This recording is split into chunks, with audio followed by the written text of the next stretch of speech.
یا کوئی کام کر رہا تھا تو کچھ مٹی زیادہ لگ گئی ہے، تو آپ جتنی مرضی جتن کریں وہ کسی کو ملنے کے لیے تیار کیوں؟ وہ اس لیے کہ وہ سمجھتا ہے جب تک صفائی نہ ہو بندہ اپنے آپ کو خود آسانی میں محسوس نہیں کرتا۔ میری بات کی سمجھ آ رہی ہے آپ حضرات کو؟ جس کا بٹن ٹوٹ جاتا ہے نا محفل میں، اس کی ساری توجہ محفل پہ نہیں ہوتی، اپنے بٹن پہ ہی ہوتی، حالانکہ کوئی بھی نہیں دیکھ رہا، کسی کو پتہ بھی نہیں، لیکن وہ بار بار غور کرتا ہے کہ یار ایک بٹن میرا کام ہے، کسی کی نظر پڑے گی تو کوئی کیا سوچے گا، اور گھر جا کے بھی وہ پریشان ہوتا ہے کہ تم نے یہ کیا میرے ساتھ سلوک کیا، آج مجھے وہ والی ویسٹ کوٹ دے دی جس کے 3 بٹن ہی کوئی نہیں تھے۔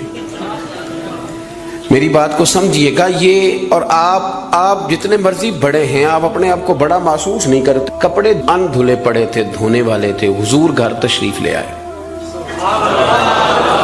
اللہ کے رسول صلی اللہ علیہ وسلم نے فرمایا عائشہ انہیں دھو ڈالو۔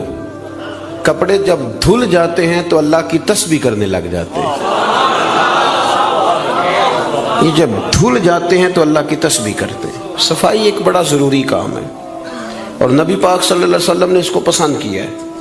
ایک شخص حضور کے قریب سے گزرا تو اس نے بکھرے ہوئے اس کے بال تھے اور بڑے اس کی پراگندہ حالت تھی۔ کچھ لوگ آرٹیفیشل درویش بھی بن جاتے ہیں، میک اپ کر کے بھی درویش بن جاتے ہیں، یعنی بلا سارا کچھ گھر میں پڑا ہے لیکن کہتے نہیں میں درویش ہو گیا ہوں، تو اس کو بھی شریعت پسند نہیں کرتی۔ تو صحیح ستہ کے اندر یہ روایت موجود ہے کہ نبی کریم صلی اللہ تعالی علیہ وسلم کے پاس سے وہ شخص گزرا تو حضور نے بلا لیا اور بلا کر کے فرمایا یہ کیا حال بنایا ہوا ہے، تیرے کپڑے کس طرح کے، کنگھی کیوں نہیں کی؟ تو اس نے اس کی حضور بس وہ سرکار فرمانے لگے تیرے اوپر تو اللہ کا بڑا فضل نہیں، بڑی خیر نہیں، رب نے بڑا مال عطا کی؟ حضور بالکل ہے۔ تو محبوب فرمانے لگے جا پھر جا کے اچھے کپڑے پہن، رب جب فضل کرتا ہے تو اس کا اثر دیکھنا پسند فرماتا ہے۔ پھر یہ جان بوجھ کے اس طرح کا رویہ تو نہ اپنا کہ کسی کو پتہ نہ چل جائے میرے پاس پیسے ہیں، ایسے نہ کر۔ تو صفائی ستھرائی، آپ ظاہری طور پر اگر آپ صاف ستھرے نہیں ہوتے تو آپ کسی محفل کے قابل نہیں رہتے۔ آپ 4 دوستوں کی محفل میں بیٹھنا اپنے لیے بوجھ محسوس کرتے ہیں، تکلیف ہوتی ہے کہ یار میرے کپڑے ٹھیک نہیں۔ صحیح بتائیے گا، اگر انسان کے کپڑے صاف ستھرے نہ ہوں اسے سکون نہیں آتا، تو اگر اس کے دل پہ میل کچیل ہو۔ بہت سارے لوگ کہتے ہیں مجھے سکون نہیں، لیکن ہم ڈرتے ہیں نا، ہم ان کو بتا نہیں سکتے، ڈرتے ہیں۔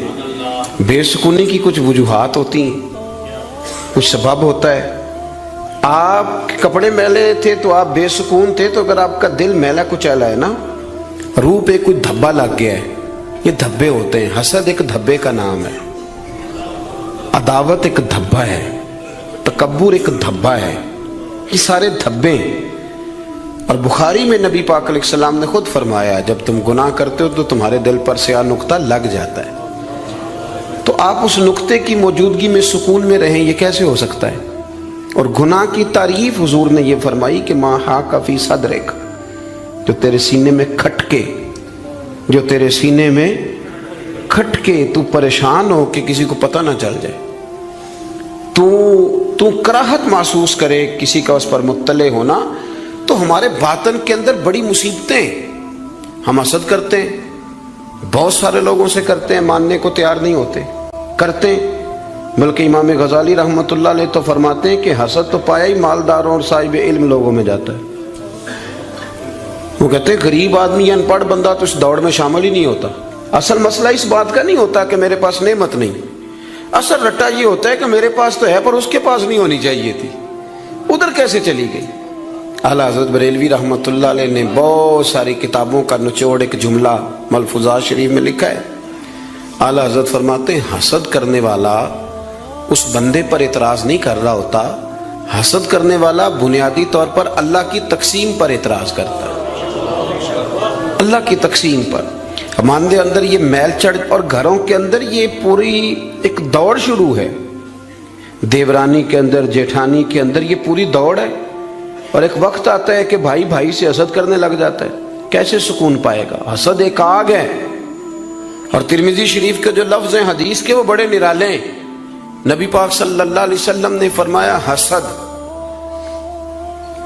نیکیوں کو یوں کھا جاتا ہے جیسے خشک لکڑی کو آگ کھا جاتی، یعنی وہ کھائی جاتی ہے، لکڑی کی اپنی کوئی حیثیت باقی، تھوڑی دیر پہلے وہ لکڑی تھی اور اب وہ خاک ہے، حسد کھا جاتا ہے۔ تو اور پھر مزے کی بات یہ کہ یہاں حضور نے ایک اور بھی بات بیان کی، میں حسد نیکیوں کو کس کو کھاتا ہے؟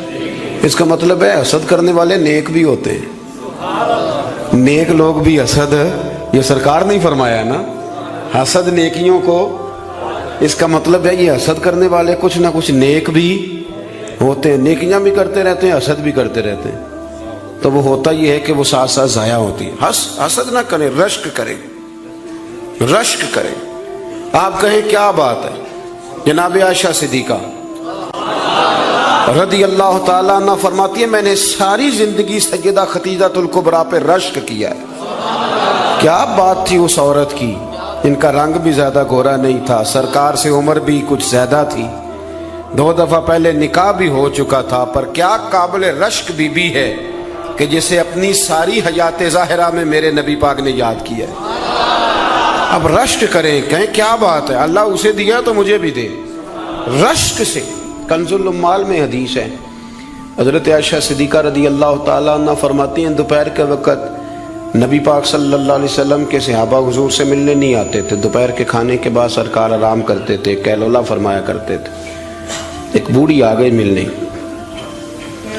اس وقت صحابہ نہیں آتے تھے، بوڑھی آ گئی اور دروازے پہ آ کے جب اس نے اپنی آواز نکالی نہ، پوچھا کون ہے، تو اس کی آواز، کچھ آوازیں بندہ بڑا ان کا شناسا ہوتا ہے نا، وہ بڑی ذرا ٹھہر جا مؤذن میرا دل دھڑک رہا ہے، وہ کہیں کعبہ گر نہ جائے تیری شوخ اور مست اذان سے، کچھ آوازیں بندے کے کان میں پڑتی ہیں تو مزہ آتا ہے نا۔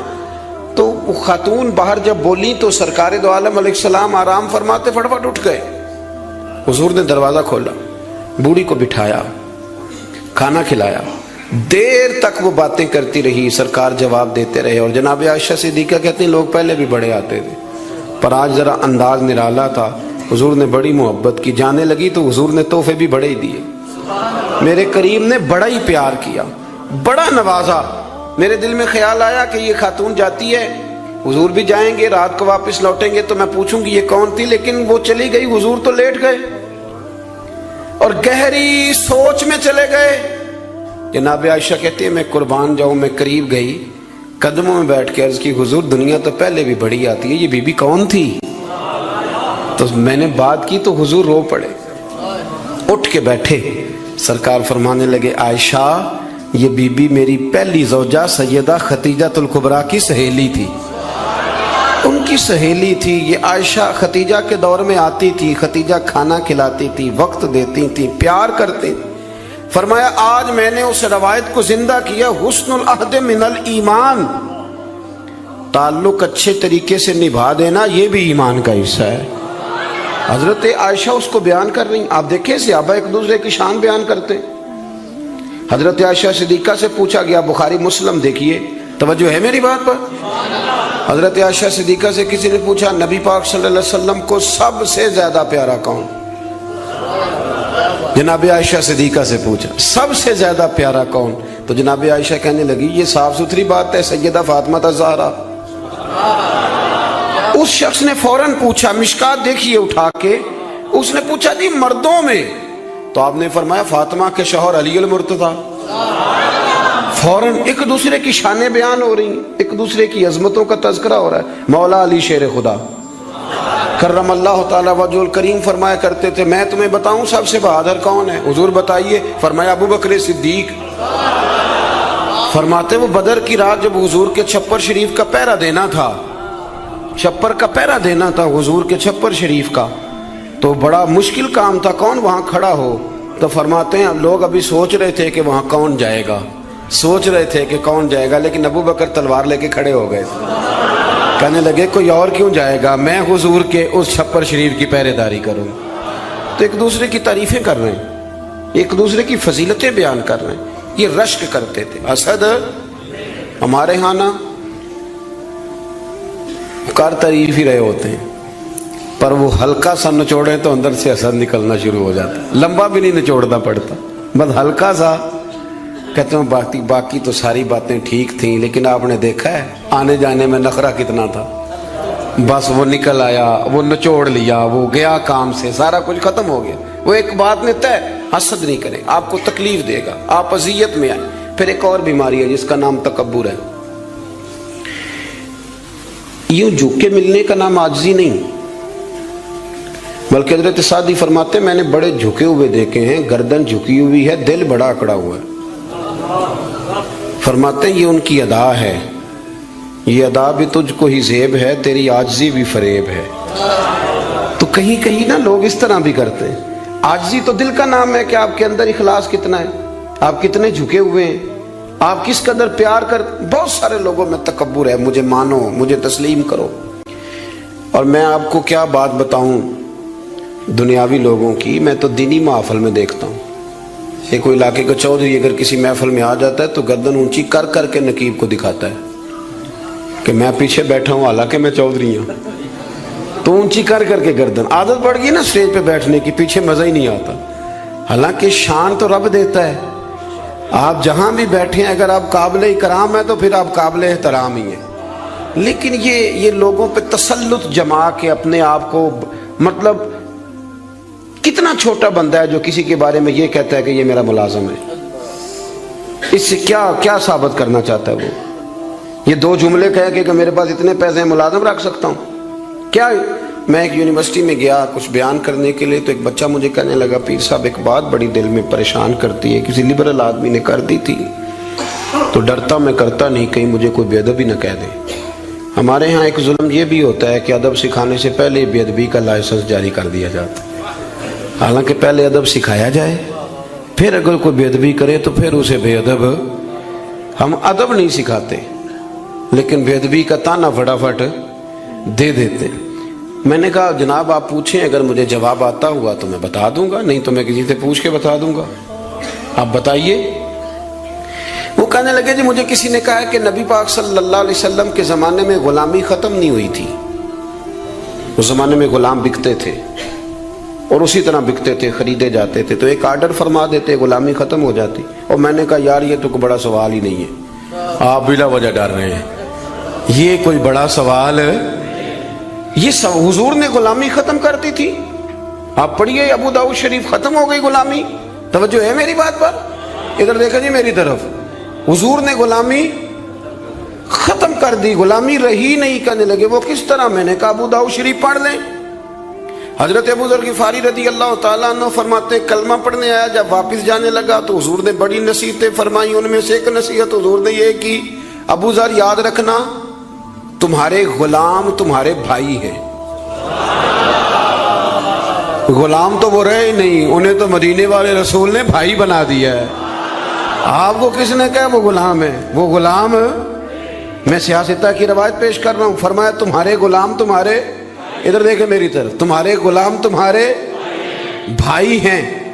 اور نبی کریم نے فرمایا جس طرح کا خود کھانا اسی طرح کا انہیں کھلانا, جس طرح کا خود پہننا اسی طرح کا انہیں.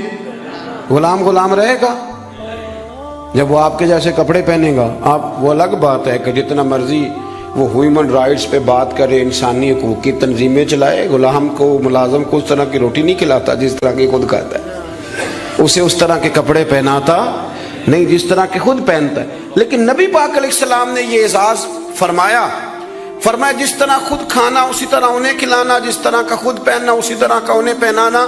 اور حدیث کا آخری جملہ یہ ہے کہ سرکار فرمانے لگے ان کی طاقت سے زیادہ ان پر بوجھ نہ ڈالنا, اور اگر کبھی انہیں کوئی ایسا کام بتاؤ جو ان کی طاقت سے زیادہ ہو تو پھر اس کام میں ان کی مدد بھی کرنا.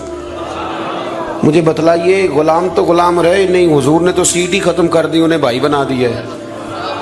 وہ تو سیٹ ہی ختم ہو گئی, تو آپ یہ کیسے کہہ سکتے ہیں کہ غلامی ختم نہیں ہوئی؟ حضور نے تو انہیں بھائی بنا دیا. بھائی, ہمارے ہاں نا بڑا مزہ آتا ہے یہ کہہ کہ میرے 6 ملازم ہیں, بڑا مزہ آتا ہے. اور بڑا بندہ راضی ہوتا ہے جب وہ گاڑی میں بیٹھا ہوتا ہے تو 15 بندے آگے دوڑ رہے ہوتے ہیں, اس کو بڑا لطف آ رہا ہوتا ہے. لیکن اسے نہیں پتا کہ اس کے اندر تکبر آ گیا. اب اس کے اندر ایک چیز پیدا ہو گئی جو اسے خراب کرے گی، وہ پھر کرسیاں ڈھونڈتا پھرے گا، اسے کہیں مزہ نہیں آئے گا۔ وہ نورانی محفل کے اندر بھی، روحانی محفل کے اندر بھی وہ تلاش کرے گا کہ کوئی مجھے جان لے، کوئی مجھے پہچان لے۔ وہ ہر جگہ پروٹوکول کا عادی ہو، اسے بیماری لگ جائے، کسی جگہ قرار نہیں پائے گا۔ وہ کہے گا پتہ نہیں مجھے سکون کیوں نہیں آ رہا۔ بھائی سکون تو آتا ہے چھپ جانے میں، سکون تو جاتا ہے کسی کونے میں جا کے اللہ اللہ کرنے میں۔ کسی کونے میں بابا بلے شاہ صاحب، بابا صاحب رحمۃ اللہ علیہ فرماتے ہیں میں نے اعتکاف کبھی قصور میں نہیں کیا، اس گاؤں میں جاتا تھا جہاں مجھے جانے کوئی نہ، چلو 10 دن تو میں الگ ہو کے اللہ اللہ کر لوں۔ کہتے میں وہاں جا کے اعتکاف کرتا تھا، یہاں تو سارے ہاتھ چومنے والے تھے، اکثر کہا کرتے تھے اٹھ بلیا چلو تھے وسیے جتھے وس دینی سارے انے، اٹھ بلیا چلو تھے وسیے جتھے وس دینی سارے انے، نہ کوئی ساڈی ذات پچھانے نہ کوئی سانو منے۔ کبھی ایسی جگہ بھی تو جانا چاہیے نا۔ اور بڑے ناز سے میری طرح کے بندے بھی کہہ رہے ہوتے ہیں تسی وہ تو کونے تو آ کے میرا نام پوچھے ہو پہنچ جاؤ گے۔ وہ کبھی اپنے آپ سے پوچھ تو صحیح کہ یہ تو کہاں مبتلا ہو گیا، یہ شہرت، یہ شور شرابے، یہ آنا جانا۔ مزہ تو تب ہے کہ صبح قیامت آپ کو پردوں میں ڈال کے کہہ دیا جائے کہ جا تیری پردہ پوشی کی، تیرا عیب نہیں کھولے جائیں گے، بغیر حساب جنت میں چلا جا۔ یہاں یہ شور کرنا، اپنا آپ دکھانا، اپنا آپ بتانا، یہ تو علامت تکبر ہے۔ تھوڑا سا نیچے رہیں۔ یہ ہوتا ہے کئی دفعہ کہ انسان کچھ اللہ تعالیٰ اسے وقار دے دیتا ہے تو اس کا قد اونچا ہو جائے، اس کی سیٹ اونچی ہو جائے، لیکن دل اس کا سکون میں رہے۔ امام غزالی روایت لائے ہیں، حضرت حذیفہ بن یمان رضی اللہ تعالیٰ عنہ فرماتے ہیں میں اپنے قریب محبوب علیہ السلام کے ساتھ نہ سفر کر رہا تھا، گرمی کا موسم تھا، سفر کرتے ہم ایک باغ کے قریب سے گزرے تو سامنے کنواں نظر آیا۔ حضور فرمانے لگے حذیفہ یار گرمی بڑی ہے، غسل نہ کر لیں؟ میں نے کہا حضور بڑی بات ہے، کر لیں۔ کہتے ہیں سرکار کنویں کے قریب گئے تو کپڑوں سمیت غسل کرنے لگے، پھر بھی مجھے فرمایا کہ ذرا چادر نہیں تان لیتے؟ میں ذرا پسند نہیں کرتا کہ یہ گرمیوں میں ہمارے بچے جس طرح کا لباس پہنتے، یہ تہذیب کے مطابق نہیں، تہذیب کسی اور چیز کا نام۔ آپ ذرا کھلا لباس پہنیں اور آپ ذرا کچھ چیزوں کو چھپائیں، آپ مہذب لگیں گے، آپ مناسب لگیں گے۔ کالی بنیان پہن کے تو گلی میں نکل جانا، گلی میں کیا گھر میں بھی بیٹیاں ہوتی ہیں، بہنیں ہوتی ہیں، کیوں اس طرح کا لباس پہنتے ہیں جو غیر مناسب محسوس ہو؟ حضرت حذیفہ بن یمان رضی اللہ تعالیٰ عنہ فرماتے ہیں حضور کپڑوں سمیت غسل فرما رہے تھے، پھر بھی مجھے فرمایا چادر تان لو۔ توجہ ہے میری بات پر؟ یہ نوجوان ذرا زیادہ غور کریں کیا عرض کر رہا ہوں۔ کہتے میں چادر تان کے کھڑا ہو گیا، حضور غسل کرنے لگے تو پانی ٹھنڈا تھا، گرمی بھی بڑی تھی، حضور کو نہ ذرا لطف آیا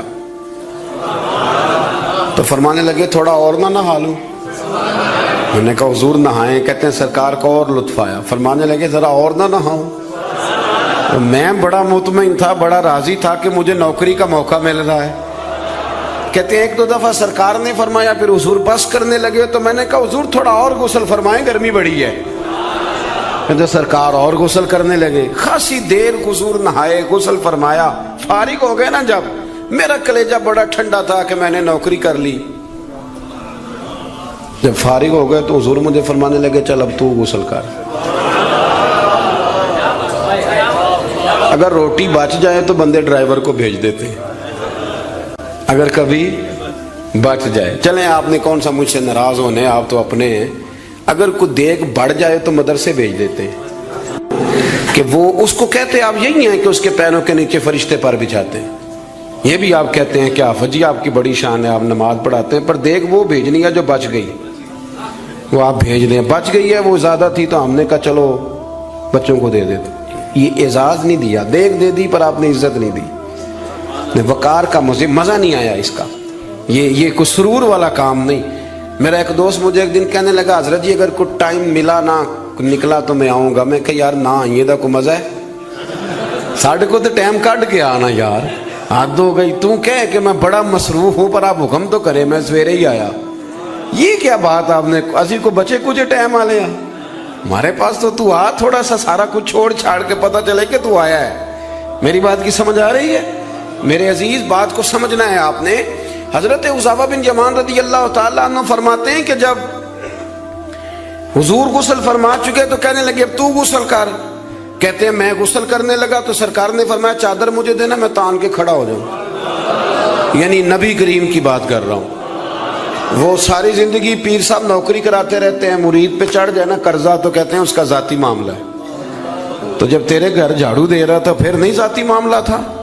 تھوڑی تو بھی پیار کر لے, کبھی تو بھی ان کے ساتھ کہہ. وہ میرے ایک دوست ہیں پیر صاحب, تو عرس پہ میں گیا ہوا تھا تو ان کا بچہ وہ اپنے بیٹے سے پوچھتے ہیں کہ پتر وہ دال والا جو دیگ ہے وہ گرم ہی ہے نا؟ کہنے لگا ابا جی بس ٹھیک ہی ہے چل جائے گی. یعنی گرم کرنا بھی پسند نہیں صاحبزادے کے لیے. ابا جی چل جائے گی. تو پیر صاحب نے بڑا اچھا جملہ کہا, کہنے لگے پتر جب تو مریدوں کے گھر جاتا ہے تو تیرے ساتھ یہ سلوک کرتے ہیں؟ اس طرح تو نہ کر یار, کم از کم تیرا زور لگے گا ایک آرڈر ہی کرنا ہے ذرا گرم ہو جائے. پر ہم سمجھتے نہیں نا چیزوں کو. الا ماشاءاللہ اچھے لوگوں کی بات نہیں کرتا. میرے بھائی حضرت حذیفہ بن یمان رضی اللہ تعالیٰ عنہ فرماتے ہیں قربان جاؤں کریم رسول نے چادر تان لی, میرے لیے چادر تان لی, میرے لیے. تو امیر حرم میں فقیر بے نوا, تو کجا من کجا. یعنی میرے لیے چادر, میں گلیاں دا روڑا کوڑا تے میں نو محل چڑھایا ہے سانیاں. حضور نے چادر تان لی, کرنا غسل. اگر مجھے گرمی لگ رہی ہے تو تجھے بھی تو لگ رہی ہے نا. حضرت حذیفہ بن یمان کہتے ہیں میں نے کہا حضور میں بغیر چادر کے. فرمایا نا میں کھڑا رہوں گا, تو کر غسل. حضرت حذیفہ بن یمان کہتے ہیں تھوڑا سا غسل کر کے میں نے چھوڑ دیا. حضور فرمانے لگے نہیں اور نہا ذرا. کہتے ہیں میں نے عرض کی یا رسول اللہ صلی اللہ علیہ وسلم میں نہا لیا. فرمایا نہیں تھوڑا اور غسل کر. فرماتے میں نے اور غسل کیا. تھوڑی دیر کے بعد فارغ ہوا. میں نے کہا حضور مہربانی فرمائیں میں نہا چکا. تو فرمانے لگے نہ ہمیں اتنی دیر میں نے کیا ہے, تو بھی اتنی دیر غسل کر. حضرت حذیفہ بن یمان کہتے ہیں میں رو پڑا. میں نے کہا محبوبہ تیرے کرم پہ قربان جاؤں, اب بس کرے. حضور میں نہا چکا ہوں. تو حضور فرمانے لگے حذیفہ گھر سے اکٹھے نکلے تھے نا, گرمی میں ایک جیسا سفر کیا ہے نا یار, تو غسل کر. مجھے اچھا لگا یار یہ کیا سٹیٹس ہم نے بنا لیا. ہم اپنوں کے بیچ بھی اسی طرح رہیں گے. ہم اپنوں کے بیچ جو ہمارے اپنے ہیں ہم ان سے بھی کبھی. میں مسجد میں بیٹھا ہوں باوضو, ابھی میں نے عشاء پڑھی ہے. کو دیانتداری سے بتاتا ہوں, میں بیمار ہو گیا تو بڑی میری ٹانگوں میں ٹائیفائڈ بخار تھا, تو بڑی سخت تکلیف میری ٹانگوں میں آئی, اذیت آئی. مجھے چلا نہیں جاتا تھا, چھڑی پکڑ کے میں چلتا تھا. میری اماں جی حیات تھیں, میں نے ان سے کہہ دیا کہ بڑی ٹانگوں میں درد ہے. تو میں سو گیا, میری آنکھ کھلی تو میری ماں میری ٹانگیں دبا رہی تھی. میری ماں میری ٹانگ, اور میری جیسے آنکھ کھلی تو میں نے جھٹ سے اپنی ٹانگوں کو سمیٹا. میں نے کہا اماں جی آپ یہ کیا کر رہی ہیں؟ تو میری اماں جی نے کیا, وہ بیمار رہتی تھی, شوگر تھی, کہنے لگی پتر تو نہیں میری روز دباندہ. آپ بات کو سمجھے نا. وہ وقت گزر گیا, وہ انتقال کر گئی, 8-9 سال بیت گئے, پر وہ کبھی اس وقت کو یاد کرتا ہوں تو دل ٹھنڈا ہو جاتا.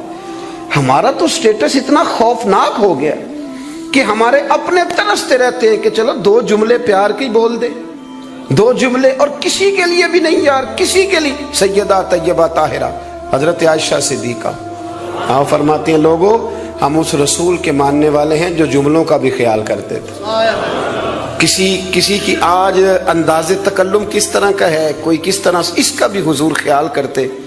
ایک دن مجھے گھر میں بیٹھے بیٹھے فرمانے لگے عائشہ جب تو راضی ہوتی ہے تب بھی مجھے پتہ چل جاتا ہے, اور جب تو ذرا تھوڑا سا دل میں کوئی بات رکھتی ہے تو پتہ مجھے پھر بھی چل جاتا ہے. تو جناب عائشہ کہتے ہیں میں نے فٹافٹ عرض کی حضور مجھے میری ماں روئے. میں اور آپ کے فرمایا چپ کر ذرا سن تو لے, پہلے ذرا سن تو صحیح نا, ذرا سن یا رسول اللہ حکم کریں. تو محبوب فرمانے لگے کبھی کبھی کسی دوسری بیوی کے پاس ذرا وقت گزاروں تو تیرے دل میں بات تو آ ہی جاتی ہے نا, ذرا سن نا, حضور حکم کریں. تو محبوب فرمانے لگے جب تو راضی ہوتی ہے نا تیرا طریقہ ہے کبھی کبھی قسم اٹھاتی ہے. جب تو ہوتی ہے نا مجھ سے ناراض تو کہتی ہے مجھے ابراہیم کے رب کی قسم, مجھے حضرت ابراہیم علیہ السلام کے رب کی قسم. اور جب تو راضی ہوتی ہے تو فرماتی ہے مجھے محمد عربی کے رب کی قسم. میں سمجھ جاتا ہوں کہ آج کوئی بات. جناب عائشہ کہتی ہیں میں بڑا روئی. حضور نے فرمایا کیوں روتی ہے؟ میں پھر رو پڑی. حضور نے فرمایا میں نے تو تیرے احساسات بیان کر تو رو پڑی. کہنے لگی روتی اس لیے ہوں کہ اللہ نے کیسا کریم رسول عطا فرمایا، حضور لفظوں جملوں تک کا احساس، فکریں کس طرح کے بیان کر رہا ہے، آج اس کا ذہن کس طرف چلا گیا، اس بات کا بھی خیال ہمارا تو یقین کریں وہ بلند و باغ مزاج جانے ہمیں کہاں جا کے کھڑا کرے گا، کس جگہ پہ جا کے ہم رکیں گے۔ بڑا شوق ہے لوگوں کی گردنیں جھکانے کا، بڑا ہمیں شوق ہے، یہ میرا ملازم ہے، گھر میں بھی گئے ہیں تو 2-4 بندے کھڑے ہونے چاہیے اعزاز کے لیے، تھوڑا سا جھکے تو صحیح، تھوڑا پیار کرنا تو شروع کریں، تھوڑا یہ آپ کی گردن دیکھیں نا، جو بالکل اکڑ جائے وہ مردہ ہوتا ہے، اور جس میں کچھ نہ کچھ لچک ہو وہی تو زندہ ہوتا ہے۔ اگر آپ پکڑے ہوئے ہیں، اکڑ گئے ہیں، آپ کو اپنے علاوہ، وہ کسی نے کہا تھا خدا مجھے ایسی خدائی نہ دے کہ اپنے سوا کچھ دکھائی نہ دے۔ کیا لے کے جانا ہے اس دنیا سے اگر آپ چند منٹ کسی سے پیار ہی نہیں کر پائے، کسی کا احساس ہی آپ کی طبیعت میں نہیں آیا، آپ کو ذرا خیال ہی نہیں آیا کسی کی بابت، لیکن ہمارا وہ احساس کدھر گیا؟ اصل بات یہ ہے کہ اندر تکبر چھپا لیا ہے، اب وہ نکلتا نہیں، کھٹکتا بڑا ہے، تنگ بڑا کرتا ہے، بڑی آرزو ہے کہ جانا جاؤں پہچانا جاؤں، سمجھتے نہیں۔ مولا کائنات شیر خدا علی المرتضیٰ حضرت مولا علی کرم اللہ تعالی وجہہ الکریم کوفے میں تشریف فرما تھے تو غلام سے کہنے لگے چل ذرا شاپنگ کرنے چلیں۔ کس سے؟ بول کے بتائیے، لے گئے ہو کبھی ملازم کو ساتھ؟ ہم تو ابا جی کو نہیں لے کے جاتے، حالانکہ ان کو کبھی کبھی لے جائیں تو انہیں بڑا اچھا لگے۔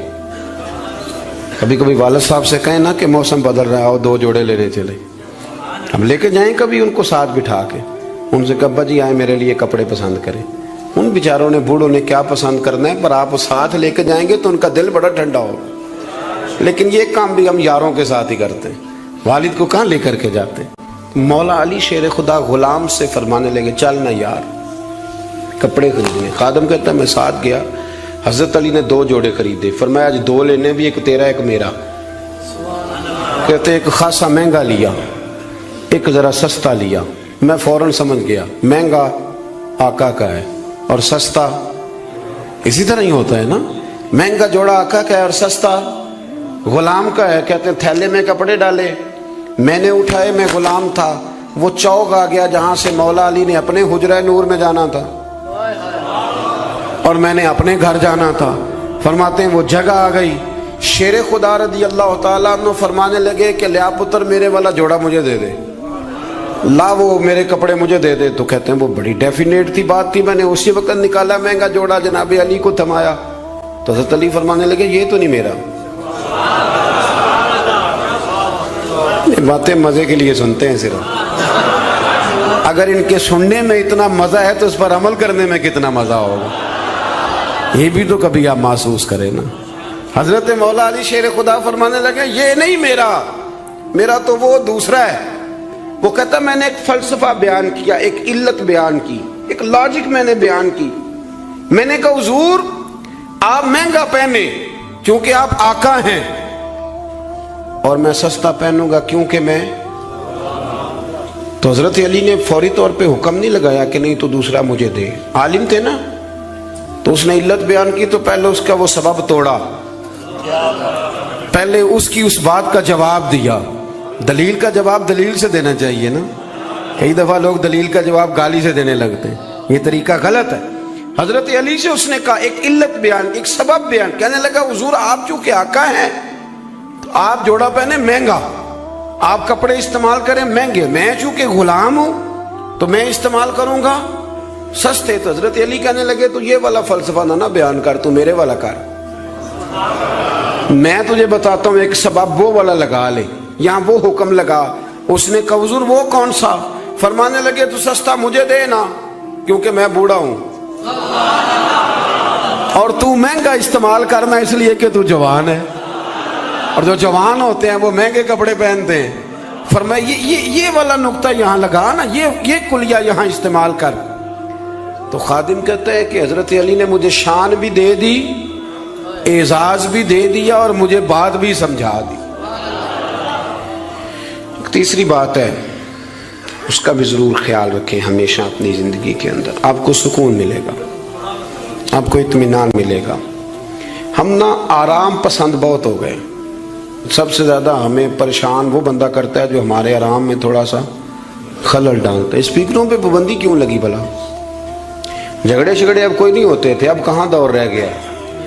اب تو صرف لوگوں کی نیند خراب ہوتی تھی، اور جو سوسائٹیوں میں رہتے ہیں نا ان کے لیے زیادہ مسئلہ تھا. ہم ذرا سا بھی اپنی نیند قربان کرنا، اپنے اوپر تھوڑا بوجھ لینا پسند نہیں کرتے. رات کو کچھ لوگوں کو جاگتے رہنا بڑا ضروری ہے. ڈاکٹر کے لیے اپنا موبائل آن رکھ کے اسے سونا چاہیے، یہ میری گزارش ہے. اس لیے کہ کسی وقت بھی کوئی مریض اس کو فون کر سکتا ہے.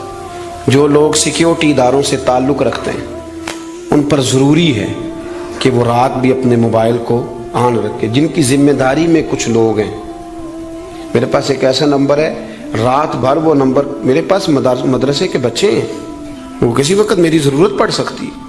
مجھے سینکڑوں دفعہ کہا ہے گھر والوں نے بھی باہر والوں نے بھی کہ آپ اس کو بند کر دیں، تو میں کہتا ہوں پھر یہاں تو مدرسہ بھی بند کروں گا. کیا ہو جائے گا؟ مثلا نیند تو اگر اللہ آپ کو سکون دینا چاہے تو 20 منٹ کی نیند میں نیند پوری ہو جاتی ہے. اور اگر وہ مالک بے نیاز ہے، کبھی نہ سکون آئے تو سارا دن نہ بستر سے نکلے، سستی نہیں جاتی. صحیح کہہ رہا ہوں میں؟ تو تھوڑی اگر آپ اپنی نیند قربان کر لیں گے کسی کے لیے، کسی کو سکون دینے کے لیے، تھوڑی سی نہیں دیتے ہم. ہمیں تو بس یہ ہے کہ میرے لیے سارے جاگیں گے، میں نہیں اٹھوں گا کسی کے لیے. ہر آدمی ہائی الرٹ کھڑا رہے. اس سے انسان بہت بڑا خود غرض ہو جاتا ہے، اور جب وہ کسی کو سکون نہیں دیتا تو پھر اسے نیند بھی نہیں آتی. اگر ہم تھوڑا اشار کریں. حضرت انس بن مالک رضی اللہ تعالیٰ عنہ فرماتے ہیں رات کا وقت تھا، مدینے کے کونے سے چیخنے چلانے کی آواز آنے لگی بڑی شدت کے ساتھ. قاضی ایاز رحمۃ اللہ علیہ نے بھی لکھا ہے، اور بھی دیگر سیرت نگاروں نے نقل فرمایا ہے، ایک کونے سے نا تیز آواز چیخنے کی آنے لگی. فرماتے ہیں سب لوگ جمع ہو گئے جن کے کانوں میں آواز گئی. ہم نے نیزے، تیر، تلواریں، ساری چیزیں جمع کرنی شروع کر دی کہ ادھر جاتے ہیں اور جا کے دیکھتے ہیں وہاں کیا ہے. کہتے ہیں ہم تیاری کر چکے جب، اور ہم نے منصوبہ بنا لیا، اور جب ہم نے رخ پھیرا نا ادھر جانے کے لیے تو اللہ کے نبی صلی اللہ علیہ وسلم وہاں سے واپس آ رہے تھے. اور کہتے ہیں حضرت ابو طلحہ انصاری رضی اللہ تعالیٰ عنہ کے گھوڑے پر آپ سوار تھے، اور گھوڑے کی پشت پر کوئی اور چیز نہیں تھی، یعنی کوئی کجاوا نہیں ڈالا، کوئی کپڑا نہیں ڈالا، ننگی پشت پر حضور سوار تھے. ہاتھ میں ایک نیزہ تھا، اور حضور اکیلے گئے، اکیلے واپس آئے، اور آ کے فرمایا بھی سو جاؤ سو جاؤ، کوئی پریشانی کی بات نہیں. وہ جانور لڑ پڑے تھے، میں دیکھ آیا ہوں، کچھ بھی نہیں ہے، سارے آرام سے سو جاؤ، کوئی ایسا مسئلہ نہیں. حضرت انس کہتے ہیں باقی تو ساری دنیا سو گئی تو میں ساری رات سوچتا رہا کہ محبوب تو ہماری سوتے ہوئے بھی نگہبانی فرماتے. جو حضور سب سے پہلے چلے گئے، دیکھ کے لوٹ بھی آئے، اس کا مطلب ہے کہ سرکار جاگ رہے تھے. حضور نے ویسے بھی فرمایا ہے کہ میری آنکھیں بند ہوتی ہیں، دل میرا بیدار ہی رہتا ہے. آپ یقین کریں اتنی خود غرضی، وہ پھر آہستہ آہستہ وہ خود غرضی. ہم پہلے خود غرض ہوتے ہیں، اپنے ابا جی سے کہتے ہیں کہ اب میرا گزارا نہیں ہوتا، میرے بھی بچے ہیں. یہاں سے ہم آغاز کرتے ہیں خود غرض ہونے کا. پھر کچھ عرصے کے بعد ہمارے بچے ہمیں کہنا شروع ہو جاتے ہیں کہ ابا جی اب ہمارا گزارا نہیں ہوتا، ہمارے بھی تو بچے ہیں نا. پھر وہ کبھی گونجتا ہے ہمارے کانوں میں ہمارا اپنا قول جو ہم نے کبھی کیا تھا اپنے والد کے لیے. اپنی زندگی میں اگر آپ عاجزی لے آئیں، انکساری لے آئیں، حسد چھوڑ دیں، پیار لے آئیں، رشک لے آئیں، اپنی زندگی کے اندر تھوڑا سا کسی کے لیے احسار کرنا شروع کر دیں، قربانی دینا شروع کر دیں، تھوڑا سا اپنے اوپر ہلکا سا بوجھ ڈالیں، تو شاید وجود تھوڑی دیر کے لیے تھک جائے لیکن روح کو بڑی آسودگی حاصل ہوگی، دل آپ کا سکون میں آ جائے گا. آپ ایسے محسوس کریں گے کہ میں اصلاح پذیر ہو گیا ہوں، میرے باطن کے اندر جو میل کچیل تھے وہ چھٹنے لگے، وہ دھبے اب آہستہ آہستہ کر کے دور ہونے لگے ہیں. آپ کی اس محفل میں بھلا مہمان خصوصی کون ہے؟ یہ بزرگ مشائخ تو آئے ہیں، ہماری سرپرستی کر رہے ہیں، لیکن اس محفل کا سب سے خاص بندہ وہ ہے جس نے محفل سے پہلے مسجد میں جھاڑو دیا، جس نے صفیں بچھائیں، جس نے اشتہار لگایا، جس نے جذبہ کا اظہار کیا. اس بیچارے کی شاید فوٹو بھی نہ آئے، ہے بہت سارے لوگوں سے جانے بھی نہ، لیکن میں نہیں جانتا, حضرت نہیں جانتے, مفتی صاحب نہیں جانتے, پر جس رب رسول کے لیے کیا وہ تو جانتے ہیں نا. اچھا وہ میں نے اس طرح کے کارکنوں کو اکثر دیکھا ہے کہ وہ دور کھڑے مسکرا رہے ہوتے ہیں محفل کو دیکھ دیکھ کے, میرا جلسہ بڑا کامیاب ہو گیا, دیکھو جی میری محفل. ان کو جو آسودگی حاصل ہوتی ہے نا دوسروں کو صفحے بچھا کے دینے میں, اعزاز دینے میں, محنت کرنے میں, شہرت تو کسی اور کی ہوئی, پوسٹر پہ نام تو میرا لگا, فوٹو تو میری لگی. اس بندے نے کیا کمایا؟ اس نے اپنے دل کا سکون حاصل کیا, اس نے راحت کمائی, وہ ٹھنڈا ہوا, اسے اللہ تبارک و تعالیٰ نے سکون کی دولت دی. وہ رات کو جب سوئے گا تو کہے گا میں نے کمال نہیں کر دی, حالانکہ کسی کو کوئی پتہ نہیں. اس کی وہ جو ساری باتیں ہو رہی ہیں وہ رب رسول کے ساتھ ہو رہی ہیں, اللہ نبی. یہ والا سکون تلاش کریں, پھر آپ دیکھیں کتنی جلدی اللہ تعالیٰ آپ کے دل کو سکون دیتا ہے. یہ زیادہ دور نہیں ہے, یہ بہت مشکل کام نہیں ہے, کچھ چلے مجاہدے کرنے والا کام نہیں, یہ تھوڑا سا دل کی نگرانی کرنے والا کام. ملے خاک میں اہل شان کیسے کیسے, مکی ہو گئے لا مکان کیسے کیسے, ہوئے نامور بے نشان کیسے کیسے, زمیں کھا گئی نوجوان کیسے کیسے, جگہ جی لگانے کی دنیا نہیں ہے, یہ عبرت کی جا ہے تماشا